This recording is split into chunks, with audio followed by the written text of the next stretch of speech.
Welcome to this very special show. And this show is our 1 year celebration. So, can you believe it? Ronel Talks Money is turning 1 year old.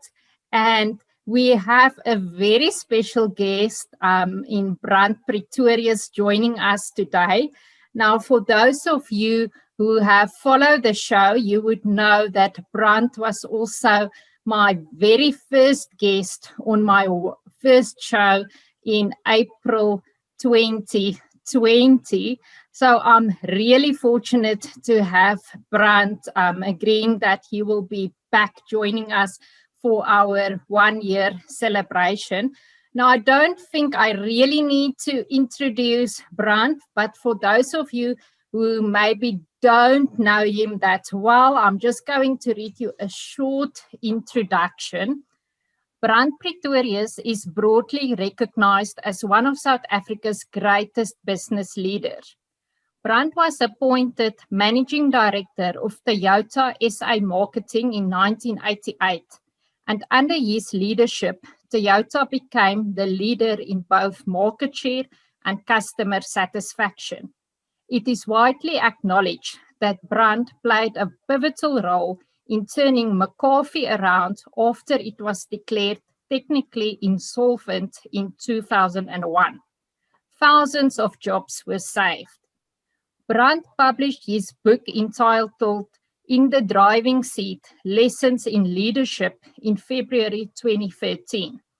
According to Nielsen Bookstats, it was the most popular business biography in South Africa in 2013 and has subsequently been reprinted 9 times. In total, more than 23,000 copies have already been sold, which makes the book one of the most popular local business biographies of all time. So you can see for yourself a very special guest we have today. Brand, welcome and thank you so much for joining us again. Ronel, thank you for the pleasure and the privilege, and heartiest congratulations on your first anniversary. Thank you so much, and I'm really happy celebrating this special day with you. So, Brand, I want to kick off, and I think when we had our first show last year in 2020, we just entered lockdown, and I think nobody thought it would turn out the way it actually turned out. But I think 2020 was the year of the worldwide COVID-19 pandemic. But how did you experience the past year from both a personal as well as a business point of view? Ronel, firstly, from a business point of view, I had my ups and downs. Some of the businesses I'm involved in battled, struggled to survive, but it was absolutely unexpected. A few of the businesses I'm involved with did extremely well. Mm-hmm. But the one exciting thing is that the pandemic pulled forward the fourth industrial revolution. So over the last year, we learned to live and work digitally. And that was an exciting and a learning experience for me. From a personal point of view, it was a tough year. I lost a few friends, and obviously that was extremely sad. Mm. I must confess that at times I was very lonely, because I do get a lot of energy from my interaction with other people. Mm. But at the same time, I was forced almost to reflect to look at my own life, to rearrange priorities. And one big bonus was the quality time I could spend with my wife, Tilly. It was a once in a lifetime opportunity. So all in all, a fascinating year, a year when I'm sure you are in the same position, where we experienced mixed emotions. But all in all, my heart is filled with gratitude. I survived. I learned a lot. And here we are. And we are still in a position to look at the future with confidence. No, I think you're absolutely correct in saying that it was a year of mixed emotions. I think that was one of the things, that emotional kind of roller coaster, like in one day it's up and the next day you feel a bit down and depressed again, and you read all these terrible stories. And so I think it was definitely a lot of mixed emotions. But I think something that was also, to me, very sad was all of the people losing their jobs. So many households had a reduction in income. And I think it was really financially tough for a lot of people. But what advice can you give to people who have either lost their jobs or have seen a reduction in income during this year? The first thing I want to do is not to give advice, but to extend my empathy. I feel intensely sorry for people who have lost their jobs, because in 99% of instances, they did nothing wrong.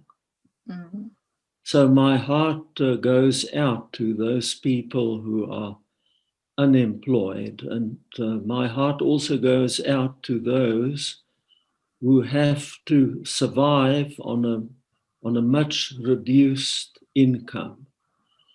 As far as the latter is concerned, I think there's no other option but to cut expenses and to remain grateful that you are still employed. For those who have lost their jobs, I would like to recommend that they should try and keep hope alive. Because should they lose hope, then everything will be lost.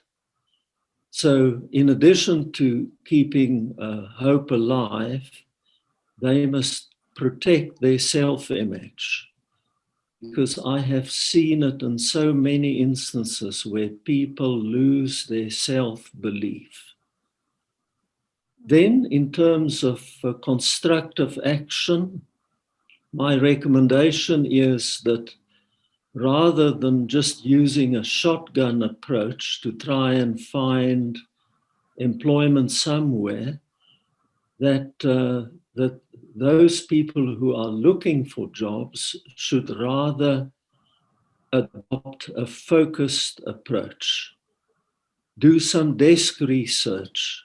In some instances, some sectors of our economy are actually doing well. Many of our mines are flourishing. Some of the sectors within agriculture are doing very, very well. Online retailing is doing well. Stores that are selling home improvement products are doing well. So focus the job hunting efforts on those sectors where there's still growth. And then my last recommendation is rewrite your CV if need be. and highlight those sort of new economy skills and expertise that you have acquired, so that there's alignment between the needs out there in the market and what you have to offer. Don't panic. Adopt a focused and constructive and positive approach. Yes, Brand. I think that is definitely words of encouragement, and I think that is definitely what people can follow during these difficult times. But I think also, if we think about businesses, and I mean, one of your career highlights include the fact that you have managed to turn McCarthy around when it was actually technically insolvent. So I think you have been in a similar position where many businesses are also facing now, where they are really, struggling to try and survive and to try to get through this period. So what advice can you give them based on the lessons that you've learned that can help them to get through this tough period?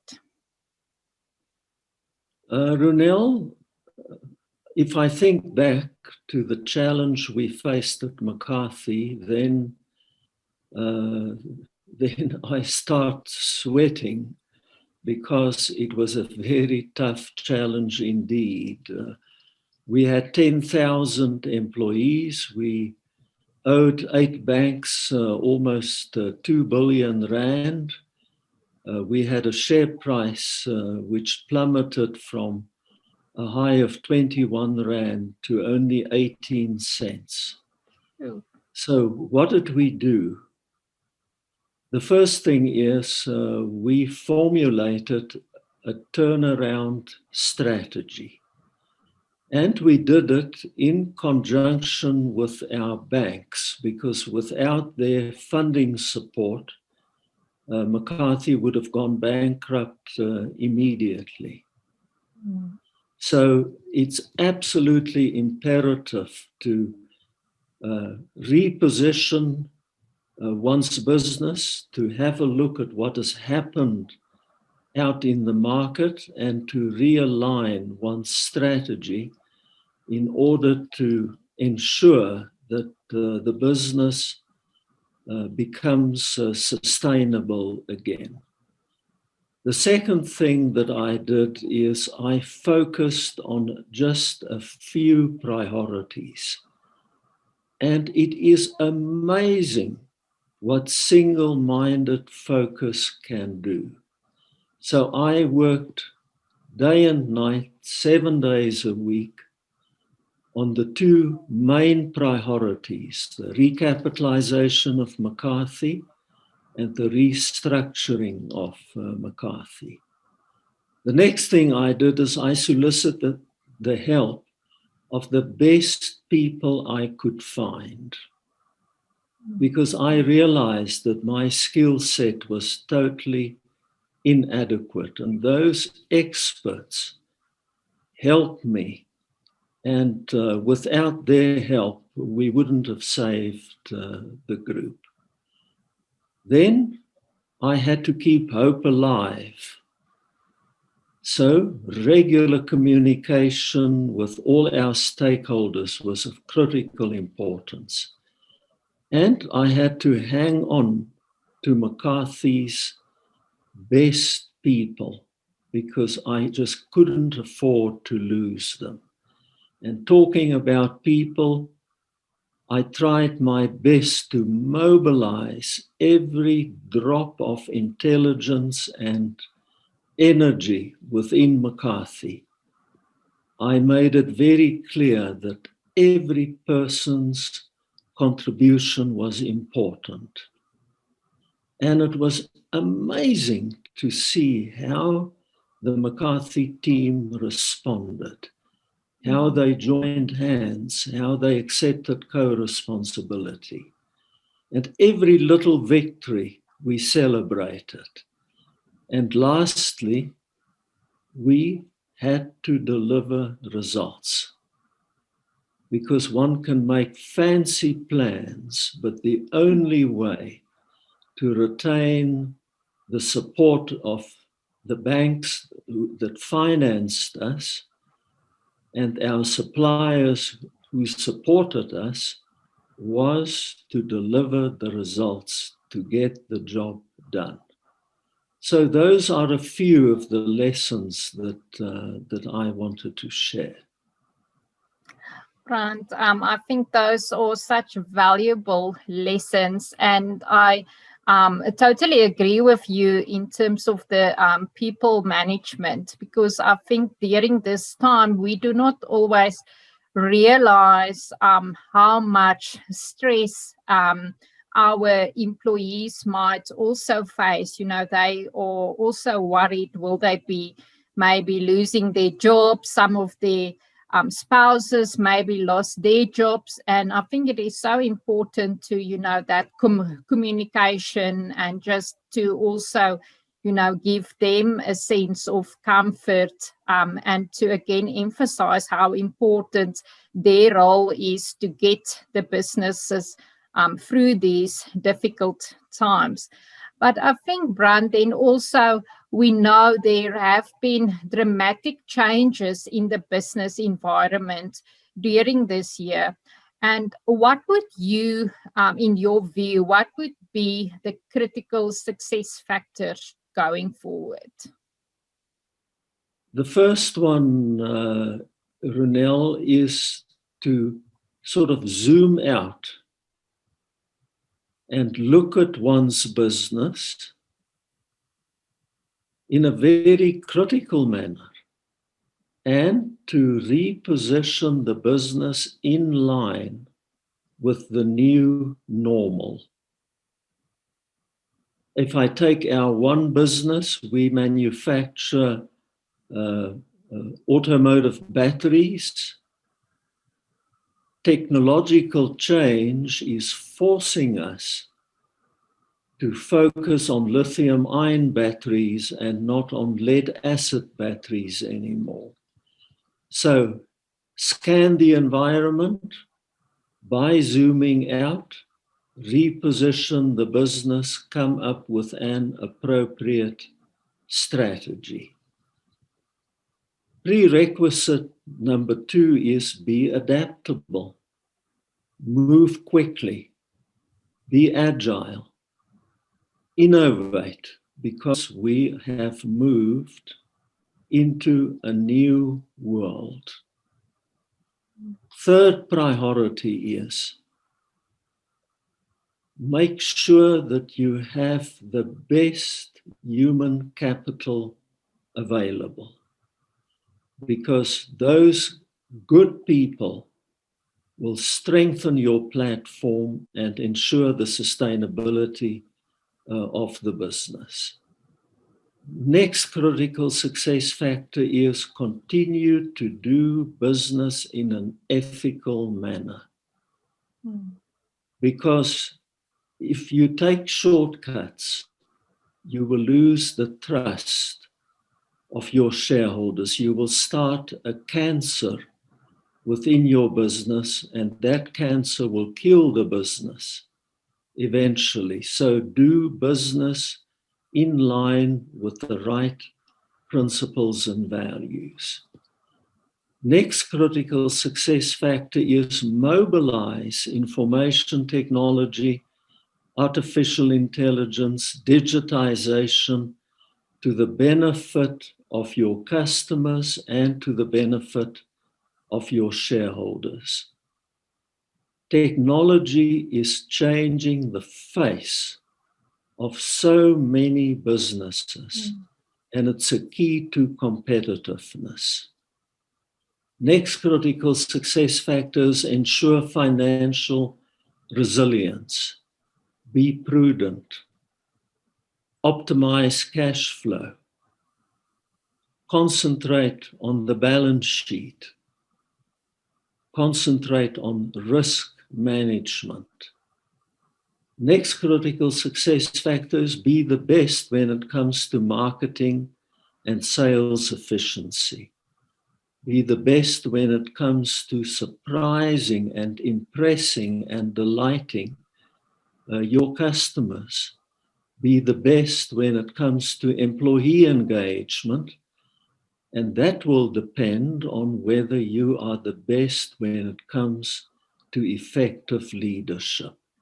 So that is a quick checklist of what I would recommend businesses should focus on moving into the future. Thank you for sharing that, Brand. I definitely think there's so much wisdom in there. And then if I think about, you've mentioned now leadership. I mean, you are one of South Africa's most respected leaders. And I also can, I think, mention a couple of qualities that I just really appreciate about you and that I always just look up to you when I think about those qualities. But in your view, would you say that top leaders or good leaders, are they born with good leadership qualities, or is leadership something that can be developed? Ronel, that's a very good question. And my view is that anybody can become an effective, inspirational leader. Because effective leadership is all about earning respect, trust, confidence, and therefore influence. So leadership is not about charisma. Leadership is about character. Leadership is not about personality. It's about principles. So anybody, whether you are shy, whether you're an introvert, if you behave in line with the right principles and values, if you're knowledgeable, if you're confident, you will earn the trust and respect of your people, and therefore you will be an effective leader. Leadership is not a way of behaving. Leadership is a way of being. So gone are the days of the hero leader. Gone are the days of people who have the gift of the gab, and therefore people think that, yes, this will be a wonderful leader. It is more about substance, doing the right things in terms of principles and values, and then doing the right things right when it comes to effective execution.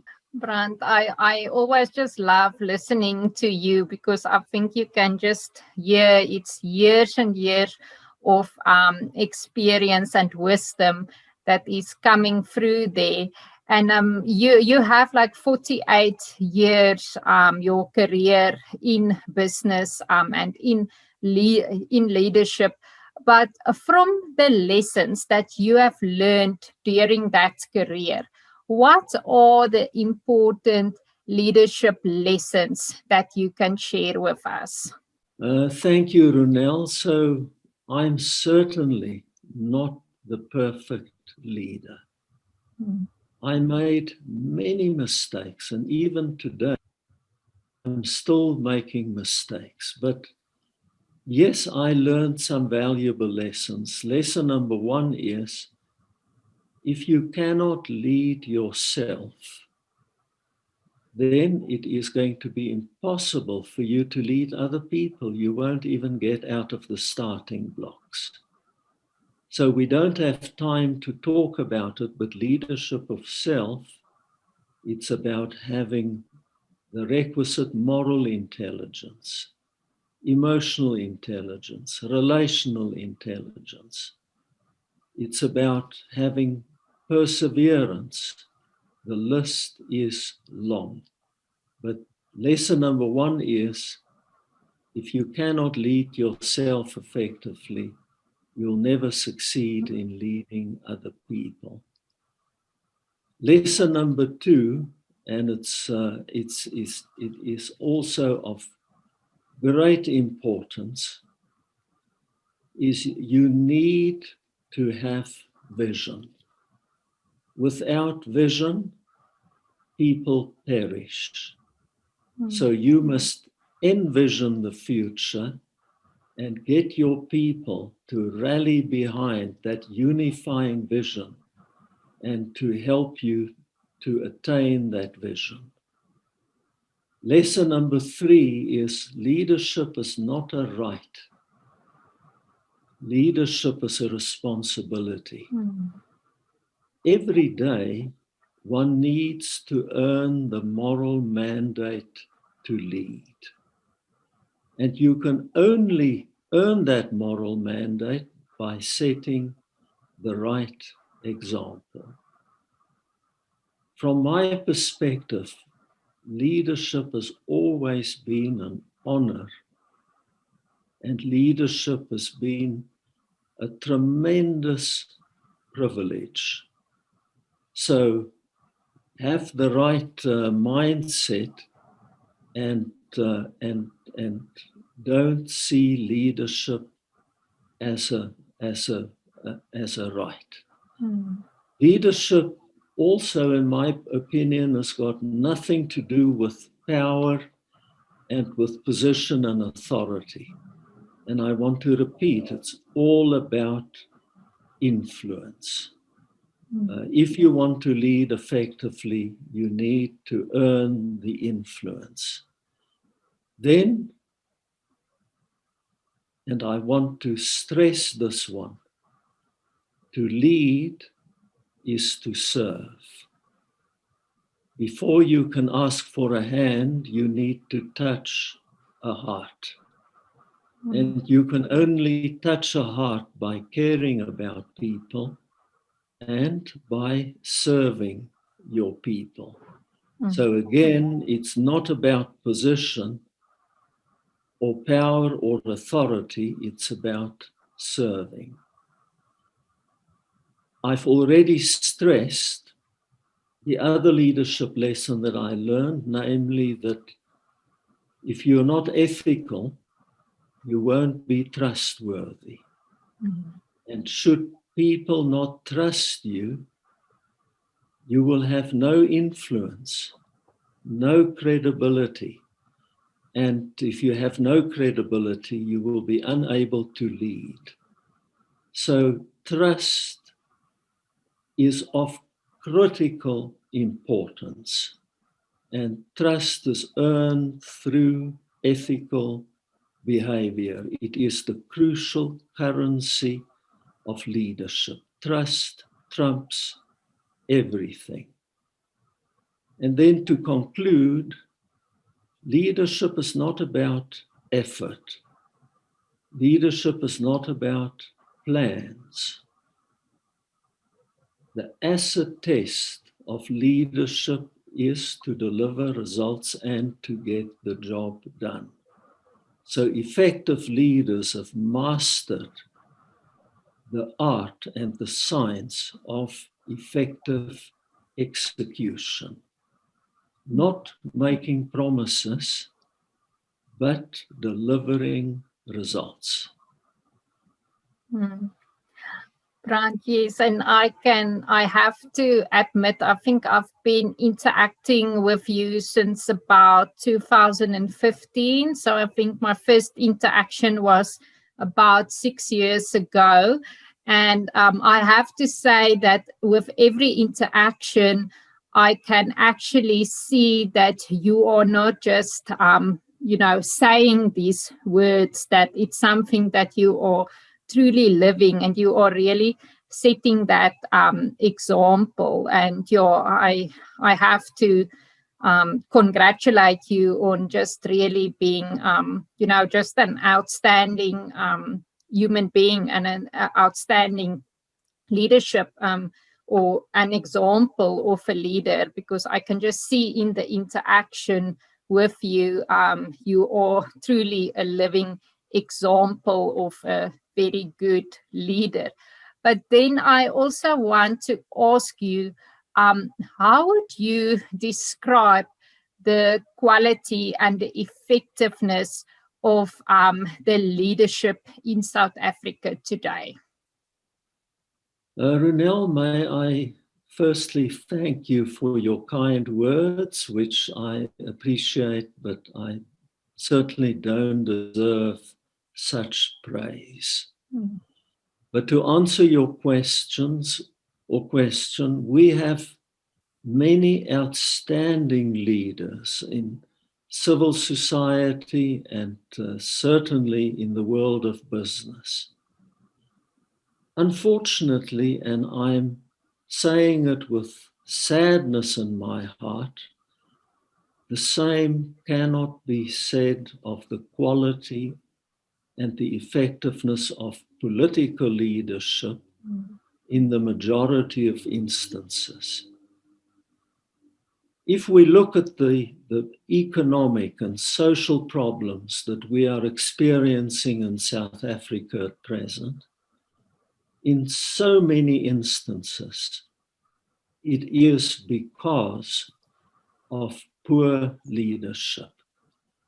And it is such a tragedy that in some instances we have incompetent leaders and dishonest leaders.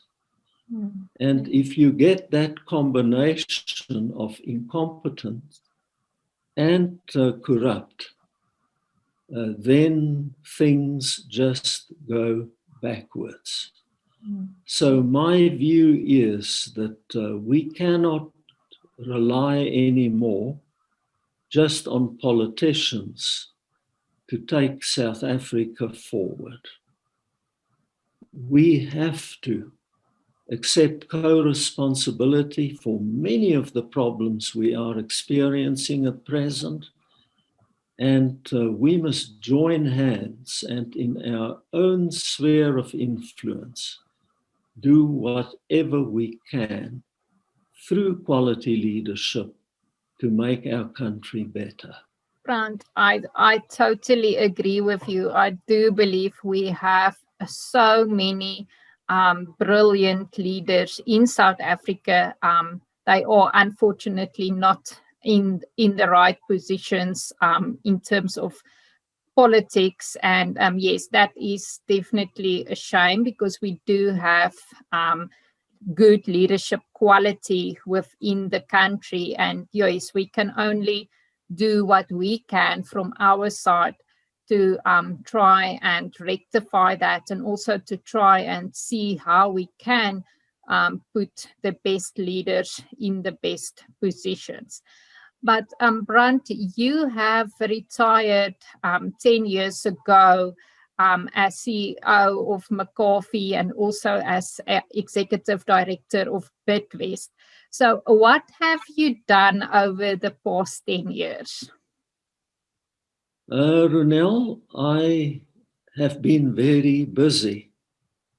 So I had a 22-year career at Toyota, 16 years at McCarthy, and yes, I started a third career on my first day after I retired. And I split my life into learning and teaching and serving. The learning part comprised of my directorships of a number of listed companies, all of them virtually outside of the motor industry, because I didn't want to learn the same things again. I wanted to expand my horizons. So I had a fascinating time as a non-executive director, for example, of APSA, of Italtile, of Reunert, and a number of other listed companies. Then the teaching part, I wrote the book that you kindly referred to, I do a lot of mentoring and coaching. I am a guest lecturer at a number of business schools. So I try and give back. And then serving, I'm a crusader for literacy. I believe that it is imperative that we should create a literate nation. So I serve on the boards of trustees of the Reed Educational Trust.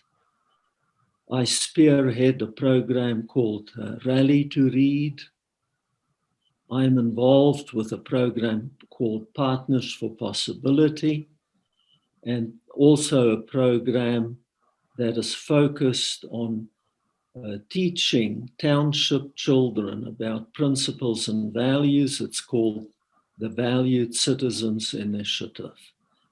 So between those three focal points of learning, teaching, and serving, I've been working harder than ever before, but I have found it to be so enriching, so inspirational, so fulfilling. No, I can imagine, and it sounds like a very hectic and busy schedule that you have there. But I think now that we are talking a bit about retirement, and I think there's probably nobody better to learn from than people who are already in that phase of their lives.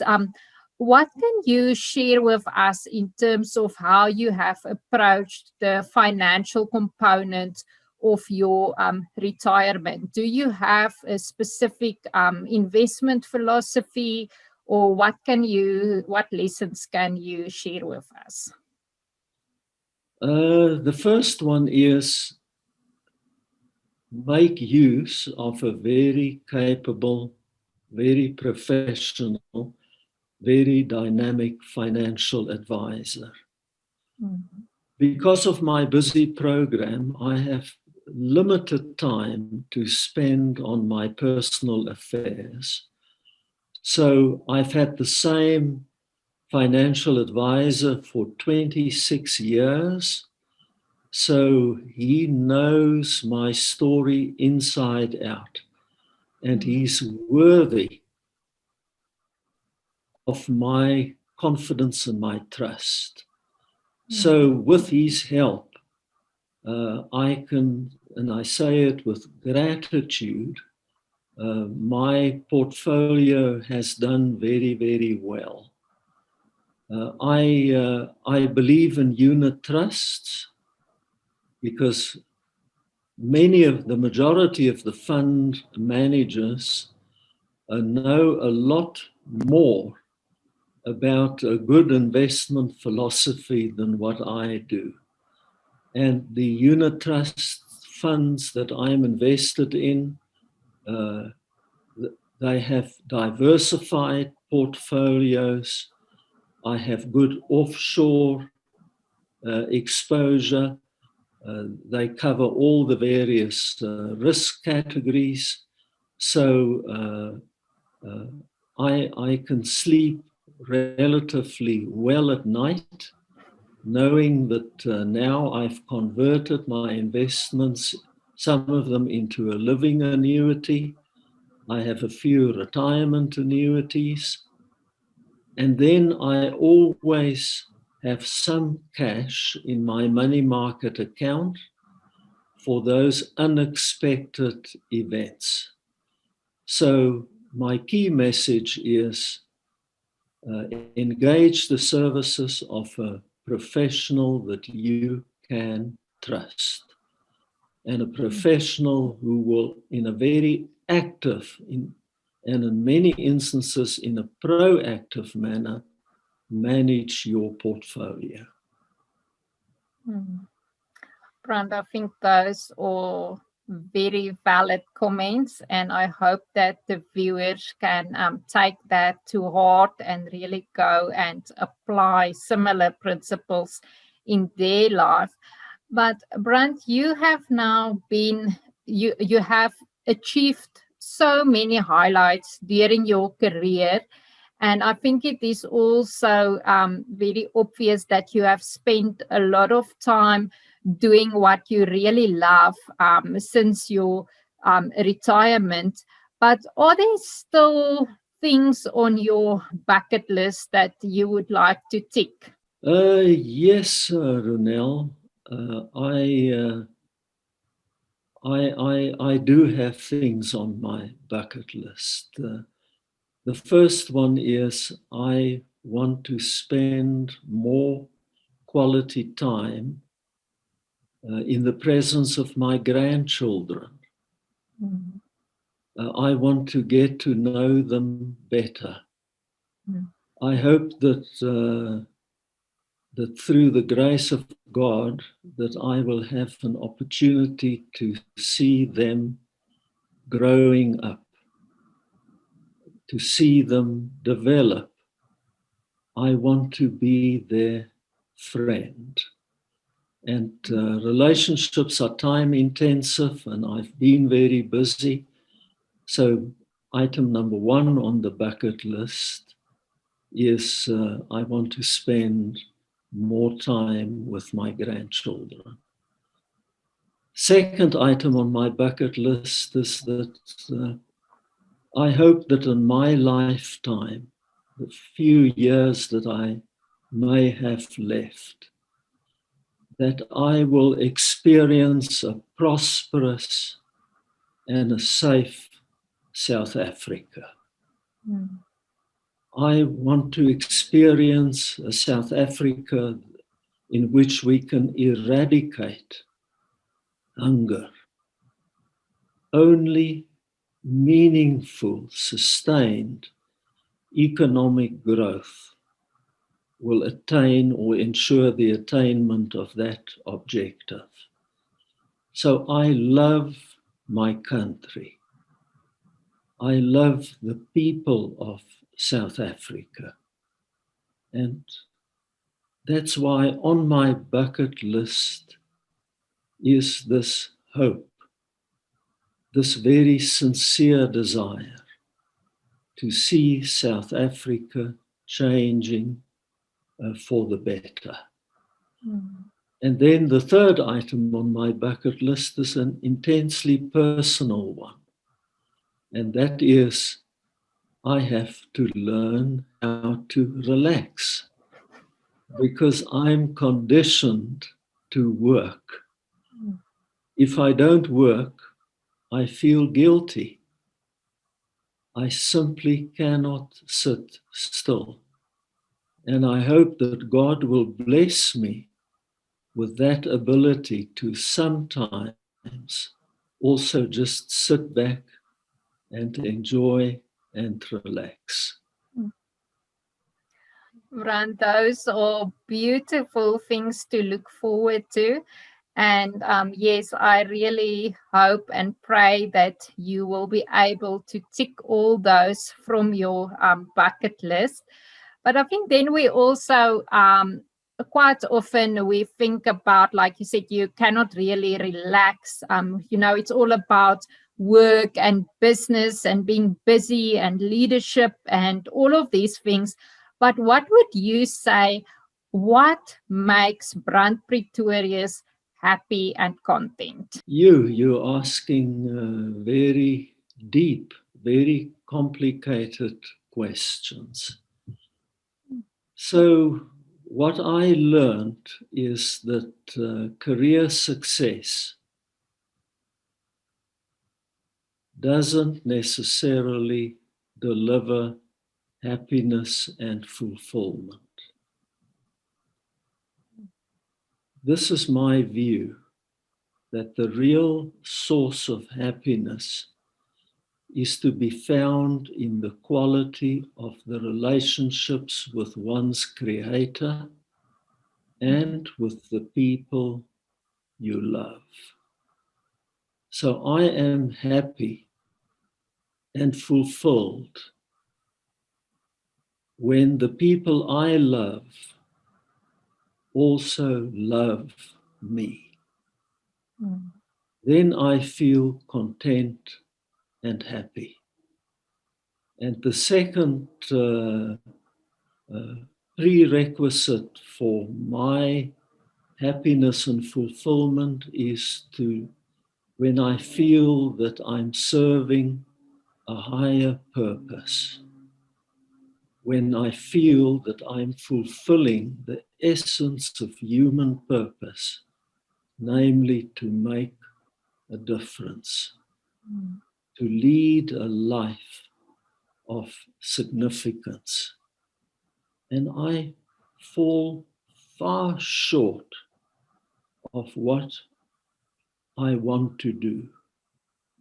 So I will continue to do my best to make a difference, because that is really giving me fulfillment, and it's an enriching experience. And it's one of the wonderful things about Africa is that the needs are everywhere.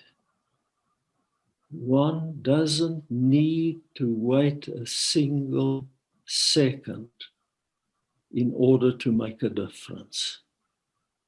Because wherever we look, we can go out there and get involved and fulfill that essence of human purpose, namely to make a difference.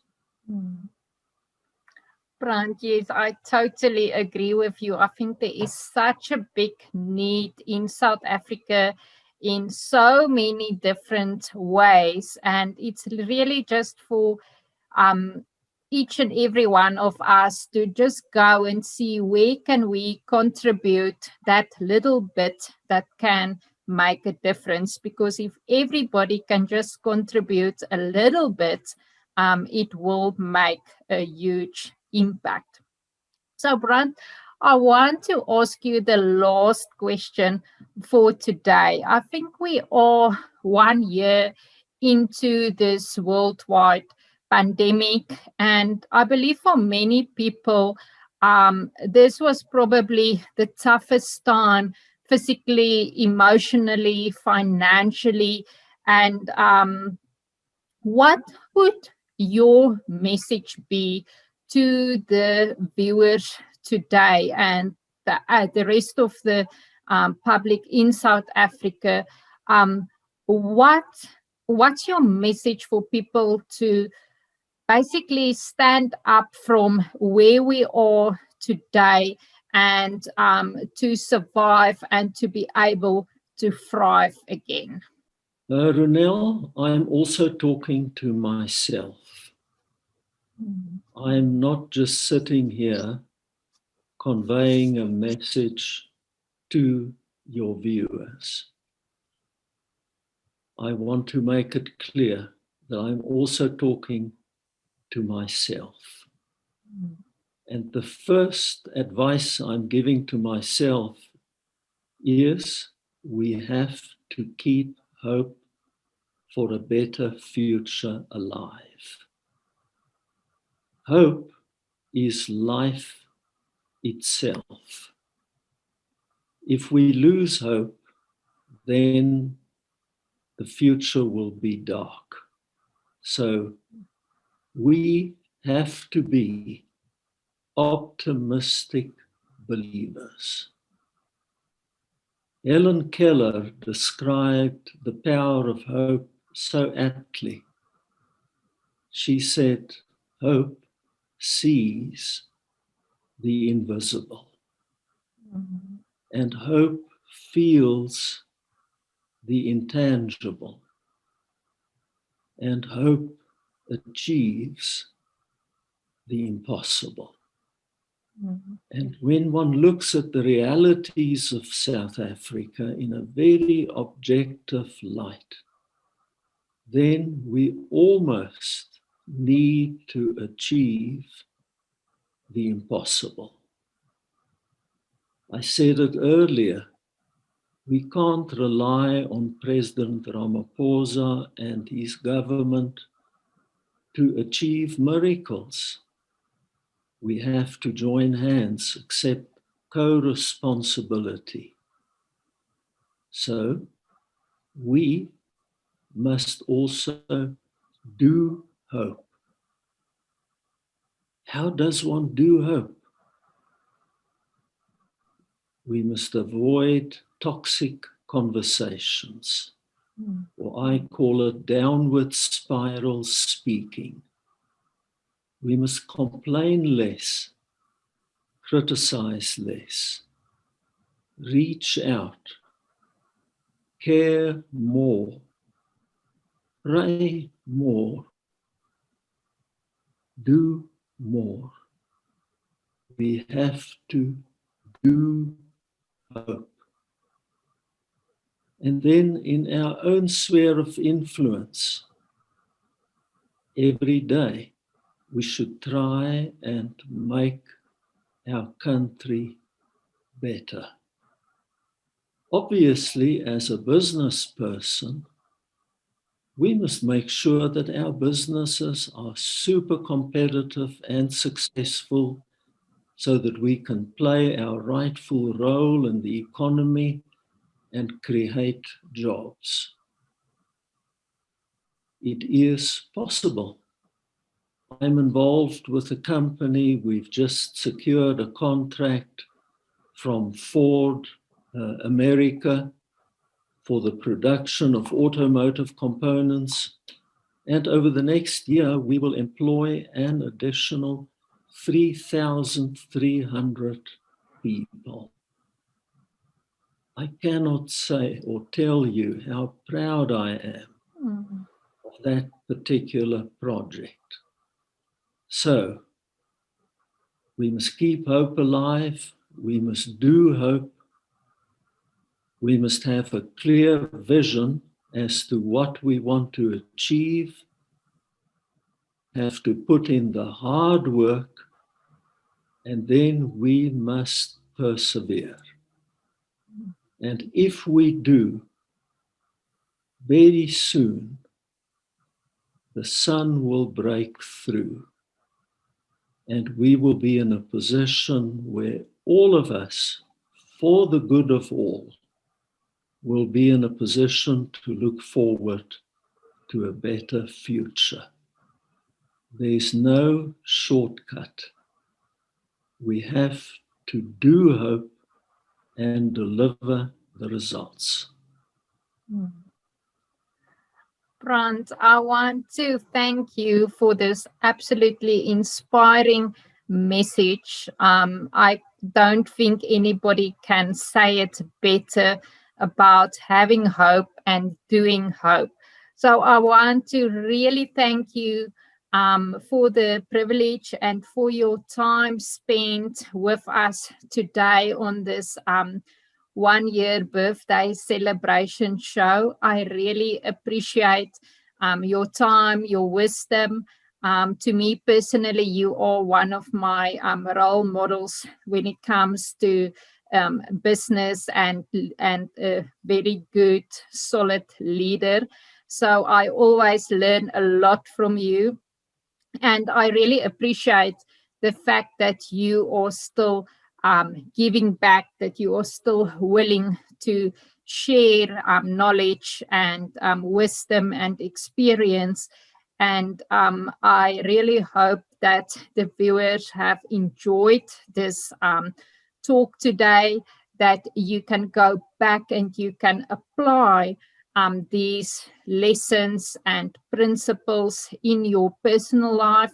Also, if you have a business, then I'm also going to share the website where you can find Brand's book on leadership. I highly recommend that you read his book.